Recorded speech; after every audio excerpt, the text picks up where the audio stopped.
Welcome back to 52 Lockup. I am your Apple TV Cab, a bit in Apple TV. 52 Lockup is a series I started to talk about one of my biggest passions, true crime. A new episode in every Cab Maniac Monday for 52 Mondays, 52 Crimes. Hope you guys enjoy. Be sure to like, leave some feedback, subscribe. I mean, come on. The internet's not new. Social media's out. I mean, we know what we're doing, right? If you happen to be new to the internet, that means you should not be on here. Viewer discretion is always advised. Today's episode is about model actress OnlyFans Courtney Taylor Clenney.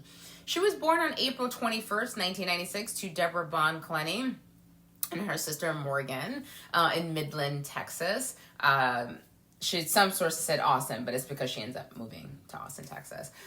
Growing up, she discovered drama and stage and art, and she was just like, oh, she was enamored, right? Age 13, and began attending local acting shops and dance classes.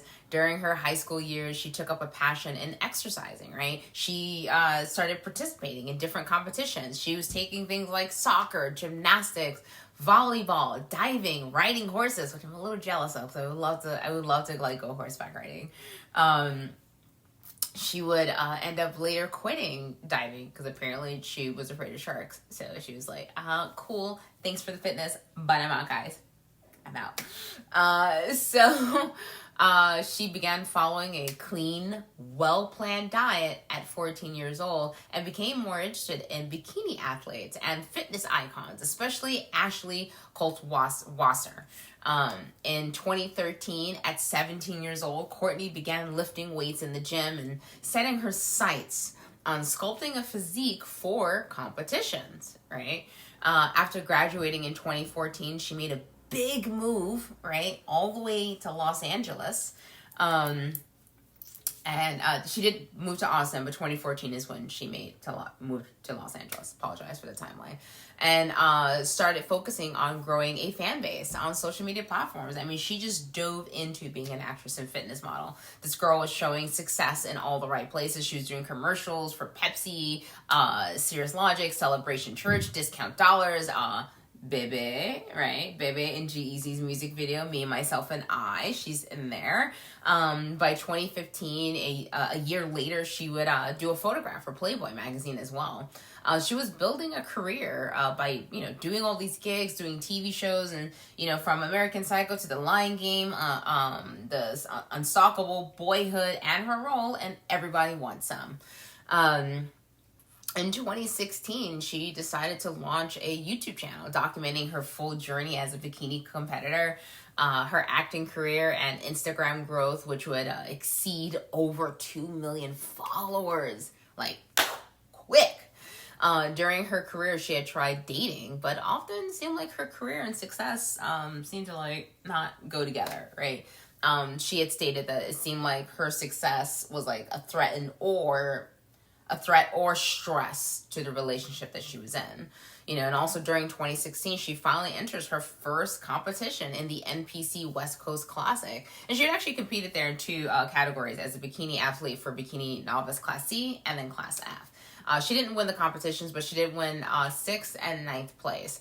She was very goal-oriented and looked up to other Hollywood actresses and role models like Margot Robbie, and Ellie Gonsalves. She had, all the gung-ho for it. She eventually did win first place in 2016's competition for NPC's Brew City Bikini. Her fitness account garnished the attention of brands like FabFitRun, Glamour Nutrition, Pinner Test, Fashion Nova Curve, Native, and EHP Labs. Even with her palm tree tattoo on her left arm, right? She was like, what? Courtney would meet Christian, and please forgive me for butchering the name. Courtney would meet Christian Tobechukwu Obumseli in the summer of 2020. Nickname is Toby, by the way. And they would begin officially dating, towards the end of the year, August of 2020. Christian was born April 1994. All right, 2 fiery signs, Aries, right, in Dallas, Texas, getting together. He would be the youngest of the children. He had an older brother named Jeffrey and a sister named Jen. I'm just going to say Jen because I don't know how to pronounce the last name. I don't want to butcher it. He was raised in Christianity, much like her. He attended Plano East Senior High School. and graduated to Texas Tech University. He would later graduate from the university in communication studies and business management. He had a passion for playing rugby at 5'10", 146 pounds, so he was skilled at rugby in college. In fact, he was actually one of the assets to why they would win the matches against the opposing team. He also focused on cryptocurrency. That was like his thing, and all other aspects of business. Only difference is I believe he actually knew what he was doing, unlike some guys who are like, I know about cryptocurrencies just because of a penis. Anyway, he started his own company called Wiseman and Peachtree LLC on April 30th of 2018. He loved living a lavishing lifestyle and was building up a net worth from what I found on a website that said $2 to $3 million. I could not find much about the business, like in regards to like what the company specialized in or what services they offered. Not too sure. But he lived a lavishing lifestyle. He loved to go out and visit San Diego, Dubai, Vegas, Boston, and so many other places. He too was also into fitness, much like Courtney, and he even learned how to snowboard actually from his personal trainer. I mean, the two meet and they have so much in common. They're both from Texas. They both love this. The only difference is Courtney didn't go to college. That's the only difference. So they began dating in August 2020. And what started off as like an intense attraction towards each other and the phenomenal power couple would eventually turn into a 2-year turbulent toxic relationship. Courtney enjoyed the same lavishing lifestyles, right, with Toby, and traveling to those exotic places. And one day things seemed good and other things not so much, right? She eventually at some point would take up an OnlyFans account to really push her name and brand out there. When the couple was living together in Austin, Texas, they frequently fought so severely that neighbors remember how bad those fights were. In fact, a neighbor, Aiden Nesvisky, stated that behind closed doors, they would hear shouting and screaming.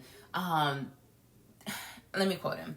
We don't know who was starting what. We didn't get a lot of context. Occasionally, we would hear some glasses break and some banging on the walls, floors. Not sure who was doing it, though.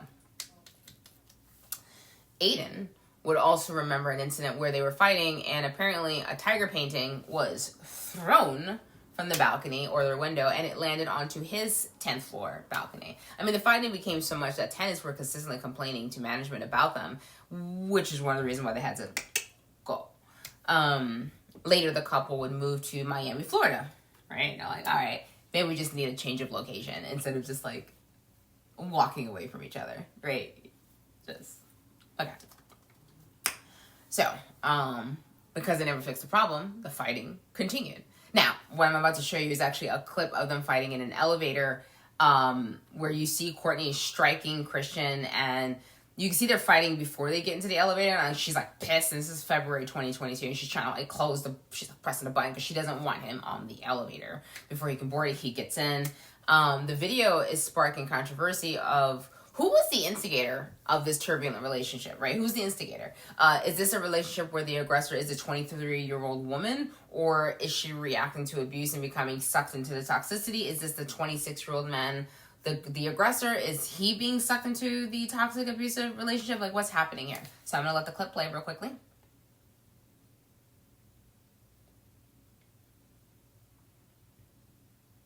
And see, as you watch this clip, just know that police would be called to their residences during their entire relationship, where both parties were considered to be the aggressor. This was like an ongoing thing. Just sometimes, like, you should just end it. Yeah.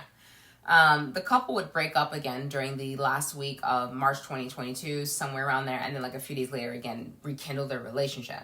Toby would move his belongings back into the apartment, and everything started great. They're having fun and playing with their dogs and laughing. And then April 1st, police were called to their 22nd floor condo, but no arrests were made, right? This is just another argument, right? And the fighting with them continued, right? So everything seems to level out. Police leave. You're like, all right, typical couple, right? It's not like in Texas where everyone knows about them, right? This is new-ish. April 3rd, 2022. Toby and Courtney would be playing with their dogs in their apartment again, having a good old day, and Toby decides, I'm going to go get us some sandwiches, right? He left the apartment at around 4:01 p.m. Courtney would give him like a quick call, like, hey, Bill, I'm about to go live on Instagram. And then around like 30 minutes later, Courtney would call Toby again after she posted her video on Instagram, when he returned, right before he returns, with the sandwiches. Now, he returns, and then a fight breaks out between the two of them. And in the midst of this fight, a knife is picked up. Now, it's picked up, and according to Courtney, she threw it 10 feet or less, regardless of, at him. Regardless of how the knife entered his body. The knife would actually hit the subclavian artery. Now, the body's subclavian artery is located just below the clavicles, right? It provides blood supply to the bilateral upper extremities, right? And it contributes to the neck and the head. The right subclavian artery derives from the brachiocephalic trunk, one of the three great vessels of the aortic arch that supplies the blood to the head, neck, and upper extremities, right? The left subclavian artery derives itself directly from the aortic arch and is extremely important because this artery it receives the oxygenated blood and then carries it away to the rest of the body. When there is a blockage, just a blockage in the subclavian artery, the person can experience arm pain, right? Muscle fatigue, and doing anything else that requires, more oxygen-rich blood to get to the body and flow out to the arms. If it is cut, this increases a person's, death chances from the penetrating trauma. See, now, what happens is he's stabbed, or the knife was thrown. Courtney would end up calling her mother 10 minutes after his arrival, right? So just follow with me. They're arguing. The mom hears it. It's like now 4:49-ish or whatever. And then she calls her mother, right? Calls her mother again. Toby's subclavian artery has been cut now. Toby's survival rate has dropped down drastically, and without immediate medical attention, Toby will go into hemorrhagic shock, where severe blood loss leads to inadequate oxygen. Permanent brain damage without oxygen begins around 4 minutes roughly, with death to follow shortly. You have about 4 to 6 minutes. That's the time frame where the brain is useless because it doesn't have any oxygen. The choices made after the stabbing are all the differences in the world that could have increased Toby's chances of survival. Instead of calling 911, she's on the phone for 13 minutes with her mother, probably freaking the fuck out, to be honest with you. As soon as she hangs up with her mother, she calls 911. During the call, you can hear Toby saying in the background that he is dying and that he cannot feel his arm, right? So from this information, I'm guessing maybe she hit the subclavian artery because of how, I guess, the time frame. I'm just taking a guess, but whatever. In the background, she can be heard crying, "I'm so sorry, baby." EMS would arrive onto the scene to find blood all over the kitchen island, trailing over to the master bedroom and bathroom, and then back to the living room. The knife was by the living room couch and next to the bloodied bedsheet. By the way, if you ever have anything you stabbed, leave it inside and wait till you get to the hospital. At the entrance of the guest bedroom, there was a puddle of coagulated blood from the floor and the wall, indicating that the victim had collapsed in the guest room before attempting to return toward the front door. Toby was bleeding out for at least 13 minutes before EMS would arrive. He would be transported to Jackson Memorial Hospital, where he would be later pronounced dead. The knife that was used to enter his body had entered at a downward angle and went in as deep as 8 centimeters. Interrogation with police, Courtney stated that she had grabbed the knife after Toby had shoved her against the wall by her neck, but he didn't choke her. She said he didn't choke her, but he kind of pushed her up, by her neck. She stated that he threw her to the ground and then he let her get back up. The problem with her statement is that there wasn't any documentation of any physical injuries to support the violent episode. Maybe she wasn't bruised. I don't know, right? Let the professionals figure that out. Her father would come out to see her at the facility, actually at the hotel, because a few days later she's at the hotel staying there. And she goes downstairs and she's having a drink with her father at the hotel bar. She's not going anywhere, which notably caught a woman's attention, who began yelling and screaming at them at the Miami's Grand Beach Hotel. Saying that they think that, she's faking this and it's this, and they're just giving their opinion, and that's how she's known to be at this particular hotel. She was let go and sent over to Hawaii to a facility for her PTSD as well as substance abuse. She would be picked up on August 11th, 2022, and be arrested. Toby's family from Austin has begun a GoFundMe and raised more than $83,000 for his funeral. When friends and family described Toby, they state they knew they were in a bad relationship, but no one could state that they saw Toby like being violent with her, right? They'd seen her hit him. Like the couple's friend Ashley Vaughn, Ashley would also tell Local 10 that from what we've personally experienced between the both of them, we believe that Christian wouldn't put her in a position where she would need to stab him to protect herself. Because she's saying that she did it, right, out of self-defense. The media and law enforcement are trying to decipher who was the aggressor or who was, in the new popular term, right, was this relationship mutually abusive, which seems to have gained its popularity recently due to the Depp and Amber Heard court case. Intimate partner violence, or the acronym IPV, right? These incidents are estimated at around 8 million men and women in the United States alone that have to deal with that. According to statistics, around about 30% of all U.S. women and 20% of all U.S. men will experience physical, sexual, psychological abuse by an intimate partner. And this only includes like the reported cases, obviously not the dark figure crime cases, right? Not those. This is not just adults. They also did estimate as well as 3.3 to 10 million children would be exposed to the same, I guess, situational abuse, right? Because they'd be coming from their caregivers.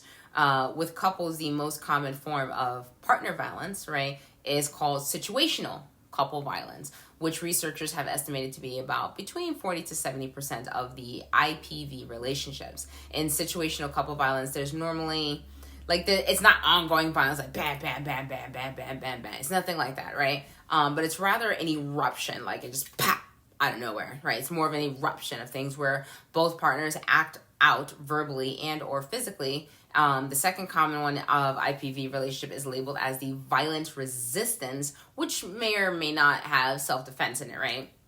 Against a physical assault, right? Meaning a partner will resort to physical aggression in response to emotional or verbal abuse, or even accusations.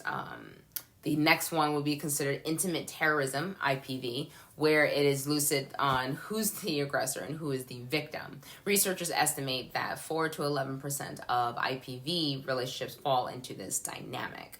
Now, this can start off with like small things, right? And then they graduate to more serious forms of abuse. Now, this form, the intimate terrorism IPV, that is the one that's commonly perceived as the ultimate one that's known as domestic violence cases, right? Because they start small and then they kind of graduate. The last form of IPV is the least common one called mutual violent control, where both parties are in a pattern where they are both battling each other for power and control over the other, with the motives ranging from exerting control to relieving built-up tension, revenge, or even just to avoid intimacy. Now, people say, oh, there you go, there's mutual. But here's the thing. There's always someone who initiates it. Always. Because you can't do anything without the initiation, right? Researcher Donald Dutton, along with some others that he had worked with for producing some studies demonstrating that the more severe cases of IPV seems to be a result of years of early developmental influences from the family of origin, including witnessing violence, shaming, abandonment, and exposure to trauma. Was something going on in the household for Courtney or Toby? You know, for her, maybe, I mean, she left the house so young, right? So quick and young. I mean, she graduated and she was like, I'm out. She left Midland, went to Austin, and then out to LA. Is that why? Is that what led her down walking the path of tribulations? Like, what was going on? Others are saying Toby, right? They're like, Toby was the aggressor. Is he the abuser that relies on reactive abuse? Because it provides, reactive abuse provides proof that the victim is mentally unstable, right? They want to make and isolate the victim as much as possible by making them appear as crazy as possible. Abusers commonly use this, right? Because they know other people are like, wow, this person is crazy. And This allows the abuser to even go to the police and file protective orders even against the victim in order to like manipulate the situation. It isolates them to a whole other different level. The deeper the hole a victim may feel they are in increases the feelings of shame, guilt, and even self-blaming, right, for reacting the way that they reacted, because they're being wholeheartedly gaslit, right? Because the victim will focus on their reaction opposed to the event and how they got there, right? So there's no repercussions for the abuser. In fact, actually, the psychological toll that reactive abuse can have on a victim is intense, and these people can become stuck in a cynical, unsafe relationship with abusive individuals in general. It's almost like Stockholm syndrome, right? But it's called trauma bonding, right? And that's dangerous when they trauma bond, right? Because this happens when the abuse becomes emotionally attached to the abuser. People who experience reactive abuse will take on large amounts of stress, anxiety, depression, and even PTSD. The dynamic concept of mutual abuse, even on a spectrum, doesn't seem to necessarily exist, right? Because in the words of Dr. Lori Beth Bisbee, an abusive relationship requires one person to take control of the other. A relationship can be toxic on both ends. Neither person is supportive of the other. They both shame each other, but abusive relationships are unidirectional. What do you think? Do you think the elevator incident is enough to say it's Courtney, right? Do you think she was too small for him to take on, right, given their sizes and weight class? Do you think Toby was the aggressor? Are they the social media power couple that turned into Harley Quinn and Joker? Abuse is not just limited to physical violence, right? It can also be emotional and verbal abuse, which often leads to threatening, sexual coercion, financial abuse, and stalking.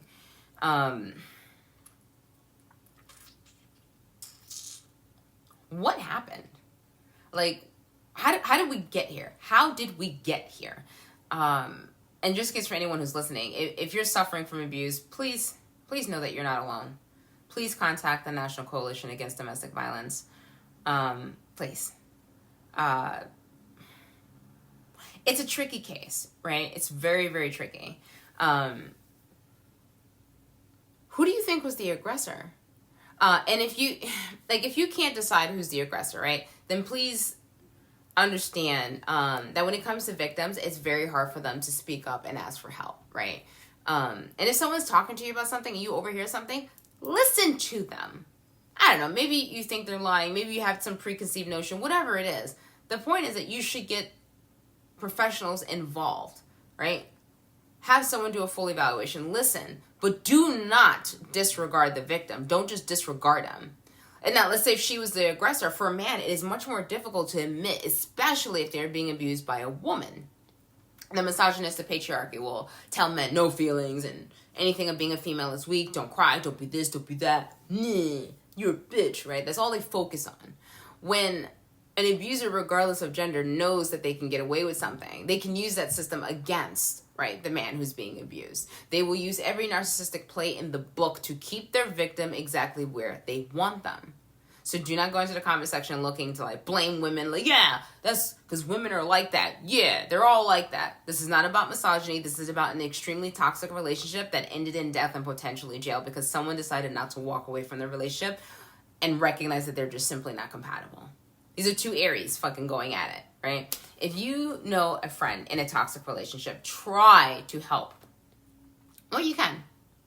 And try to show them and just talk to them. Like, John, this is not part of a loving and healthy relationship. Loving someone and being compatible with someone, they're not the same thing. And truth is, if you need more support, again, I remind you, contact the National Domestic Violence Hotline. The number is 1-800-799-7233. Or you can chat live online at their hotline.org. Recovering from these situations, it is plausible. It's possible. Which is why I think it's so important that if someone's going through something, help them. Listen to them. Sometimes all you need to do is just listen and then contact the right people to get involved. it's so hard to tell, especially with everything going on. And then after people watching the Amber Heard case, and I'm not saying Toby did anything, I'm not saying Toby did anything, but if Toby was the one being abused, the misogynistic patriarchy is what limited him from walking away from the situation, because they're going to be like, well, you're a big dude, what's the problem? Like, you know what I mean? Like, there's going to be that kind of response. And often, men who are in that situation are not going to speak up. It's no different than, because also the other reason people won't believe them because of their size. Like, well, you're a big dude, you're a man, you're stronger than her. Why? Because, there's so much that goes into it. And that plays into the abuser's hand. That allows the narcissist or the abuser, however their mental status, whether it's sociopathic or psychopathic or narcissistic, whatever it is, it allows them to hold power over the other party. It's frustrating. And I know it can be hard. If you see your friends are like really fighting like cats and dogs and you're like, oh, these guys probably should break up, being head on can be a little difficult. Like, hey, dump him. Because not everyone reciprocates that, right? Sometimes you may have to have gingerly have the conversation with them. Because at the end of the day, people are saying that this whole situation could have been avoided, but the only way this situation could have been avoided is unless they just finally stopped seeing each other.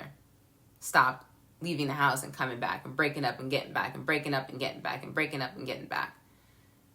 Maybe she did do it by accident. Maybe she's right now, she's going to be charged with second degree murder charges. But was this a heat of the moment? Another one of those stupid arguments where instead of a tiger painting is now someone's stabbing? If you need help, please just contact the hotline. And if you and your significant other are not getting along like that, then go do couples therapy. Try to figure out what the problem is. Because if you can't, it's just going to get worse. It's not going to wake up one day and be like, oh, everything's great. It's not going to happen. It's only going to get worse. So, either you try to solve the problem by getting professional help, or you walk away from the situation and find a way to live a better life. Because at the end of the day, you both are still human beings, and the both of you can be very happy and live productive lives, but not necessarily always with each other. Thank you guys so much for listening. Stay safe. Stay vigilant.